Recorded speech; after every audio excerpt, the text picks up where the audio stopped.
personal na nagpasiring sa probinsya ni Camarines Norte asin nagpaabot ni pagkikidumamay sa pamilya kan mga nagadaan na kapulisan sa nangyaring ambush kan nagtalikod na aldaw sa barangay Dumagdang, Labo, Camarines Norte. Si Police Lieutenant General Guillermo Eliazar, ang OIC PNP Chief, maroromduman na nagkondusir sa nanin na security operation sa pagkukonstruhir na tinampo sa nasambitan ng probinsya ay na mga miyembros kada 2nd Provincial Mobile Force Company. Huli naman sa sumbong sa subuot presensya kan mga pigtutubudan ng miyembros kan rebeldeng grupo sa lugar kan ni-ambush ang mga ini.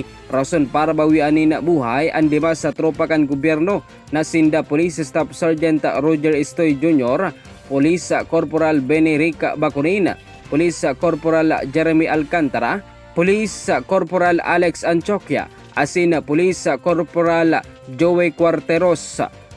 Tinawan manin pagbisto asin ondra ni Police Lieutenant General Eliazar ang 5 mga nagdan na pulis. Huli naman sa sendang pagkaheroe asin pag-atangkan sendang mga buhay sa ngaran kan sendang sinumpaan na trabaho. Yan ang dagdag na bareta gikan sa One Media TV 48 naga Jerome Briz para sa News Force Bicol.